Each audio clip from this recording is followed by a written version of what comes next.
कड़ बक्कड़ बम्बे बॉ 80-90 पूरे 100 और अब तो 100 से भी ऊपर।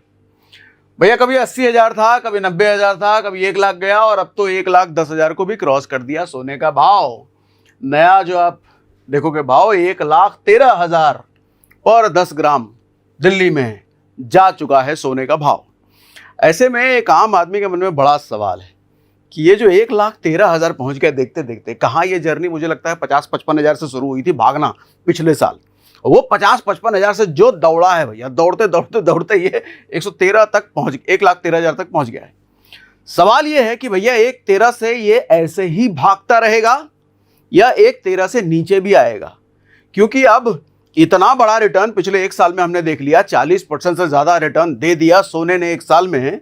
तो ऐसे में हर आदमी का मन कर रहा है कि सोने में इन्वेस्ट करें। समझ ये नहीं आ रहा है कि ये सही समय है सोने में इन्वेस्ट करने का। इतना ऑल टाइम हाई भैया बना चुका है, अब गिर तो नहीं जाएगा हमारे खरीदने के बाद, या फिर क्या होगा कि यहां से और आगे भागता रहेगा। आपको पता है कि हर बार जब भी हम ऐसी कोई एनालिसिस करते हैं सारे फैक्टर्स एक्सप्लेन करता हूं आपको। ऐसा कुछ नहीं, 2 चीज बता दिया और ये करके कर लिया। आप जानते हैं हमारी यूएसपी भैया डिटेल में समझाते हैं। आज फिर से डिटेल में समझाता हूं सोने के साथ क्या क्या कंडीशंस क्या क्या हो सकता है, क्या यहां से गिरेगा या नहीं, या फिर यहां से भागता रहेगा। ठीक है, तो डिटेल में भैया शुरू करते हैं अपनी पूरी एनालिसिस।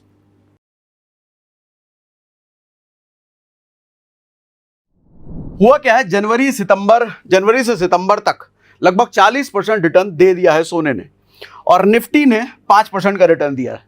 आज अगर एक साल का आप रिटर्न देखोगे तो निफ्टी का -1% का रिटर्न जा चुका है। इसका मतलब एफडीज ज्यादा बेहतर साबित हो रहे हैं भैया, निफ्टी तो माइनस में रिटर्न दे रहा है। ऐसे में आज एक और चीज बताने वाला हूं कि निफ्टी से किसी टूल के जरिए 41% से ज्यादा का रिटर्न निकाला गया है एक साल में लार्ज कैप स्टॉक से, जहां निफ्टी ने -1% दिया है। तो आज वो तरीका भी बताऊंगा कैसे उस टूल का इस्तेमाल करके 41% से ज्यादा अगर इस कंडीशन में निकाल दिया गया तो बेहतर सिचुएशन में तो क्या ही निकाला जा सकता है। तो दिल थाम के बैठिएगा, वो भी चीज बताऊंगा। फिलहाल हम सोने पर आते हैं। ग्लोबल प्राइसेस फायर पर है भैया, बढ़ती जा रही है। अब समझो यहां पर अभी क्या है, फेस्टिव सीजन आ रहा है भारत में। अभी दशहरा आ जाएगा, फिर दिवाली आ जाएगा, फिर छठ आ जाएगा। फेस्टिव सीजन में सोने के खरीदार बढ़ते हैं, भारत में ज्यादा सोना खरीदा जाता है।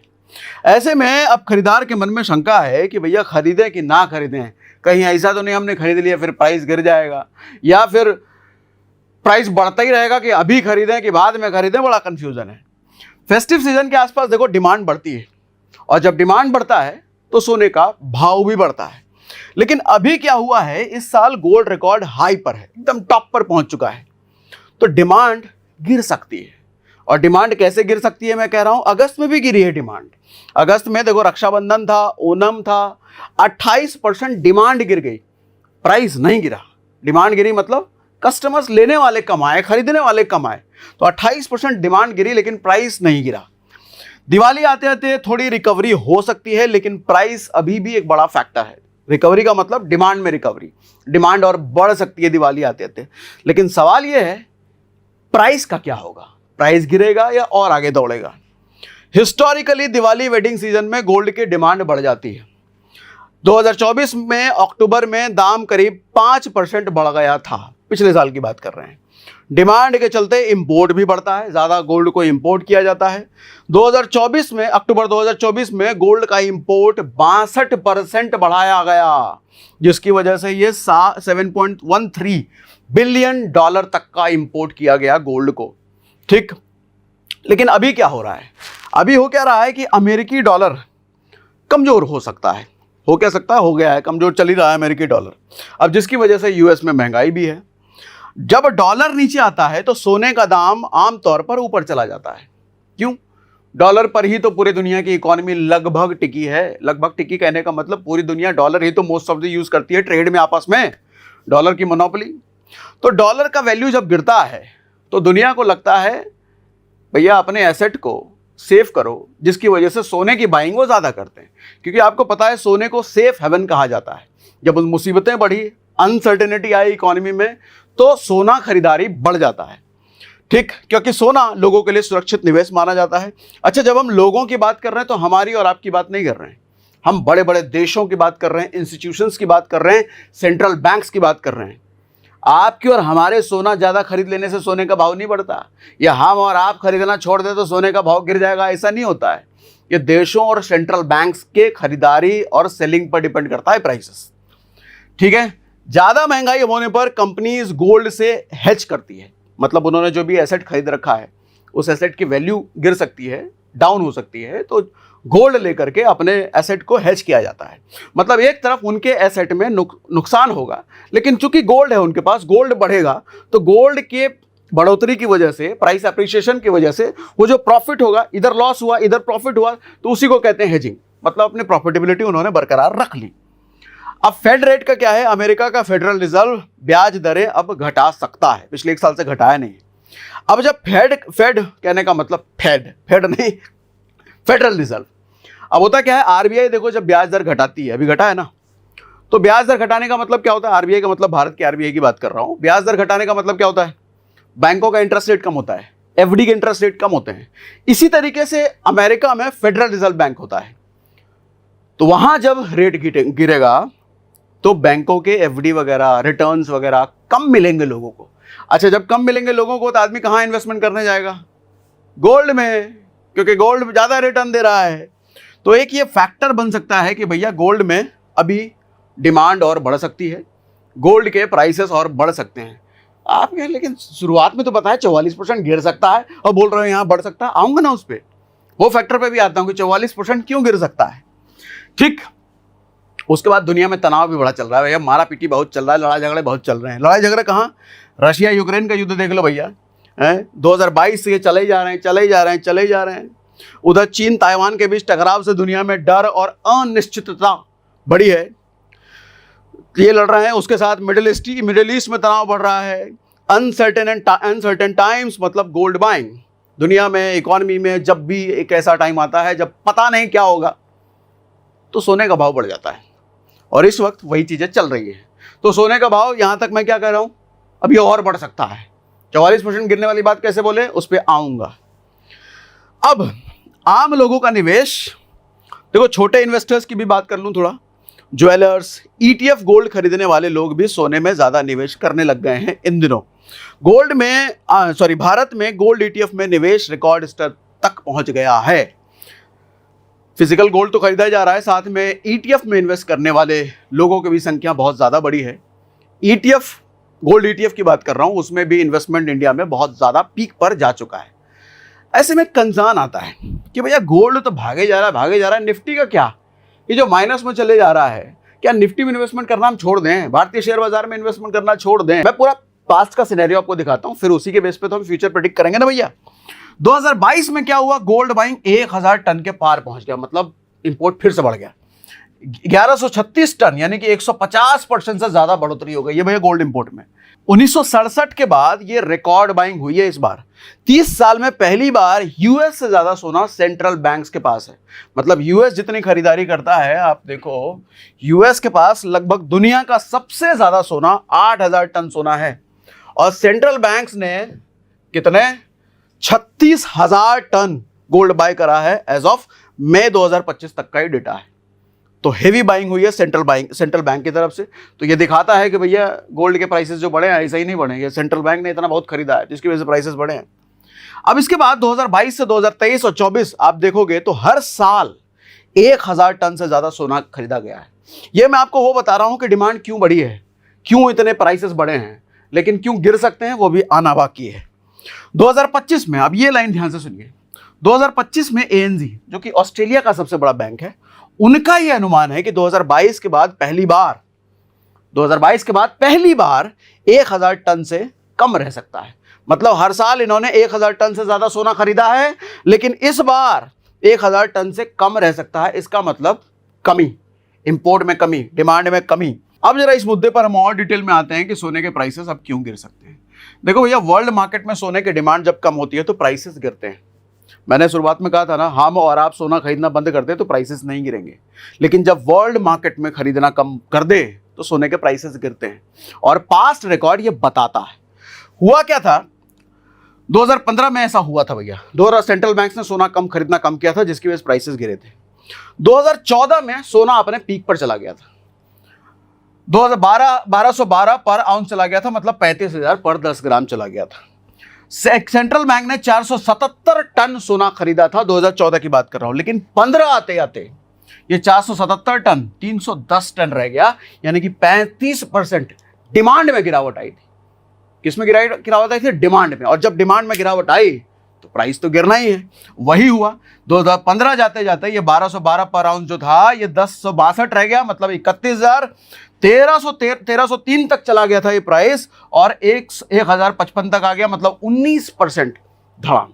डिमांड 35% गिरी, प्राइस 19% धड़ाम हो गया। तो अभी जो 1,13,000 चल रहा है, क्या ये प्राइस करेक्शन आ सकता है? बिल्कुल आ सकता है भैया, डेटा बता रहा है पुरानी चीजें। अब उसके बाद डिमांड कम होने का और क्या क्या फैक्टर होते हैं, याद समझिए। जियोपॉलिटिकल टेंशन में कमी, जितना टेंशन कम होगा जियोपॉलिटिकल, देश आपस में लड़ना बंद करेंगे, सोने के प्राइसेस गिरेंगे भैया, ठीक है। रशिया यूक्रेन को लड़ते हुए 3 साल हो गए और अब उनको भी समझ में आ गया है कि ये लड़ाई का कोई फायदा नहीं है, बहुत पैसा वैसा खर्च कर गया, बहुत लोगों की जिंदगी चली गई, तो अब ये लड़ाई को बंद करने में फायदा है। और यूएस ने ये संकेत दिए भी हैं और ट्रंप पूरी कोशिश में लगे हैं कि रशिया यूक्रेन बात कर ले और इस युद्ध को समाप्त करे। अच्छा, युद्ध समाप्त होगा तो क्या? गोल्ड जो सेंट्रल बैंक से इतने खरीद रहे हैं, डिमांड की कमी आएगी, ठीक है। डिमांड की कमी आएगी तो प्राइस गिर सकता है। अच्छा, डोनाल्ड ट्रंप के टैरिफ जितना हाहाकार मचाना था इन्होंने मचवा लिया। अब डोनाल्ड ट्रंप भी ये बोलना शुरू हो गए कि भैया अगेन, जो उस टाइम पे बोला था मोदी यूर फ्रेंड, अब वापस से फ्रेंड करने लग गए और आई लव यू तक बोल दिया है भैया, ये ट्वीट भी। और वहां के मिनिस्टर ने भी बोला है कि India is one of the top relationship US has in the world today, मतलब यूएस के जितने रिश्ते हैं पूरी दुनिया से उसमें वन ऑफ द टॉप है इंडिया। तो अब इनके सुर बदल चुके हैं, तो सुर बदल गए, इसका मतलब क्या दिख रहा है कि उनको भी अब भारत से समझौता करना है भैया। तो ट्रंप टैरिफ जो वॉर चल रहा था, ये लड़ाई चल रही थी, ये भी थमता हुआ दिख रहा है। तो ये मैं आपको क्या समझा रहा हूं? डिमांड में कमी आ सकती है सोने की। क्या समझा रहा हूं? डिमांड में कमी आ सकती है सोने की। अच्छा, इसके अलावा और क्या? यूएस डॉलर अगर मजबूत होता है, लड़ाई झगड़े अगर बंद होते हैं, डिमांड में कमी आती है, यूएस डॉलर मजबूत हो जाएगा। तो यूएस डॉलर अगर स्ट्रांग हुआ तो गोल्ड के इंपोर्ट्स महंगे हो जाएंगे, मतलब डिमांड घटेगी। सेंट्रल बैंक्स खरीद में कटौती, अगर आरबीआई, फेड या दूसरे अदर सेंट्रल बैंक्स ने गोल्ड खरीदने कम किए तो इंस्टीट्यूशनल डिमांड, मतलब बड़े वाला डिमांड कम होगा। प्रॉफिट बुकिंग भी शुरू होगी भैया, जिन लोगों ने प्राइस सस्ते में खरीदे थे, पीक पर जा चुका है, अब प्रॉफिट बुकिंग भी तो होगी। आपको क्या लगता है हम और आप सिर्फ प्रॉफिट बुकिंग करते हैं? नहीं, बड़े बड़े इंस्टीट्यूशन, सेंट्रल बैंक भी प्रॉफिट बुकिंग करते हैं, उनको भी तो प्रॉफिट बुकिंग करनी है। इन्फ्लेशन एक्सपेक्टेशन में गिरावट, जब इन्फ्लेशन कंट्रोल में होने की उम्मीद बढ़े तो इन्फ्लेशन हेज एसेट की मांग कम हो जाती है, यानी कि महंगाई कंट्रोल में होगी तो उसको जो हेज करने के लिए एसेट है गोल्ड, उसकी मांग कम होगी। अच्छा, हिस्टोरिकली इसका क्या प्रूफ है, दिखाता हूं। अभी 4-5 महीने मैक्सिमम सोना अपने ऑल टाइम हाई पर रहा है इतिहास में भी, इसके बाद गिरावट आती है। देखो 1980 में यह हुआ था, सोना पीक पर गया था, मार्च से मई तक यानी कि लगभग 2-3 महीने सोना अपने टॉप पर रहा था, उसके बाद 57% तक गिर गया था। अच्छा, यही चीज 2011 में भी हुआ। आप कहोगे 2080 तो 1980 तो बहुत पहले चला गया, लेकिन 2011 तो अभी कुछ टाइम पहले गया है, कल परसों नहीं, हो गया समय। 2011 में सोना पीक पर रहा था, सितंबर 11 से जनवरी 12 तक 4-5 महीने सोना अपने पीक पर रहा, रिकॉर्ड तोड़ भागा, उसके बाद 44% तक का करेक्शन हुआ। इसीलिए मैंने बोला था 44% तक का करेक्शन हो सकता है, ये रेफरेंस लेकर के। अब इसका मतलब ये नहीं कि एग्जैक्टली 44% का ही करेक्शन हो जाएगा, अभी समझाता हूं, अभी पूरी बात खत्म हुई नहीं है। 2020 में सोना पीक पर गया, वापस से लगभग 3 महीने का रिकॉर्ड हाई रहा, फिर से 12% का करेक्शन हुआ। यानी कि एक चीज समझिएगा, सोना जब जब पीक पर गया है एक करेक्शन हुआ है, लेकिन उस करेक्शन के बाद वो सोना है भैया, गोल्ड है, वो फिर दौड़ता है। अभी पूरी बात समझिए, कंक्लूजन में क्या है। गोल्ड ने पिछले 9 महीने में जबरदस्त रैली दे दी है, 40% का दे दिया रिटर्न लोगों को, लेकिन ओवरहीटेड जोन में जा चुका है, मतलब टॉप बन गया, जितना देना था दे गया ये। अब उसके बाद क्या होगा? शॉर्ट टर्म में फेस्टिव सीजन में डिमांड बढ़ेगी, जियोपॉलिटिकल रिस्क अगर प्राइस को सपोर्ट कर रहे थे, मतलब जियोपॉलिटिकल टेंशन अगर कम हुआ, टैरिफ का लफड़ा खत्म हुआ, रशिया यूक्रेन का लड़ाई खत्म हुआ, तो क्या होगा? गोल्ड के प्राइसेस फिर गिरेंगे। लेकिन मीडियम टर्म में सेंट्रल बैंक्स की बाइंग घटे, इन्फ्लेशन कंट्रोल हो या डॉलर मजबूत हो, तो ही ये करेक्शन आएगा। लेकिन अगर ये चीजें नहीं हुई, रशिया यूक्रेन वॉर बंद नहीं हुआ, टैरिफ का लफड़ा सॉल्व नहीं हुआ, तो फिर तो बैड न्यूज है। फिर 40% तो भूल जाओ, फिर 4% भी हो सकता है ना गिरे, 1,13,000 पहुंच चुका है और 1,20,000, 40,000, 50,000 ना चला जाए। हिस्ट्री बताती है कि गोल्ड जब जब पीक पर गया है वो लंबे समय तक पीक पर रहता नहीं है, वो करेक्शन होता है, गिरता है प्राइस, लेकिन गिरने के बाद वापस से उठता है। तो दो बातें ध्यान से समझिएगा, कंक्लूजन आपको समझा रहा हूं। क्या गोल्ड का प्राइस तुरंत गिर सकता है? नहीं, कतई नहीं। क्या दिवाली तक प्राइसेस घटेंगे? इसकी कहीं कोई उम्मीद दिख नहीं रही है, दिवाली तक प्राइस गिरने के, ठीक, कहीं कोई उम्मीद नहीं दिख रही। लेकिन हाँ, ये जो ग्लोबल टेंशन कम होंगे ना, तो ग्लोबल टेंशन होने के बाद, ग्लोबल टेंशन कम होने के बाद गोल्ड के प्राइसेस गिरेंगे, लेकिन समय लगता है, एकदम एक झटके में नहीं गिरता, अगले महीने या कल ही परसों गिर गया, ऐसा नहीं होता। तो आपका सवाल अगर ये है कि दिवाली में प्राइस कम होगा कि नहीं होगा, तो सर इसकी उम्मीद कहीं दिख नहीं रही है। लेकिन क्या गोल्ड में करेक्शन आ सकता है? तो इसकी पूरी उम्मीद है, अगर ये ग्लोबल टेंशन कम होते हैं तो। अच्छा, गिर गया तो क्या गिरा हुआ रहेगा? कतई नहीं, ये गोल्ड है।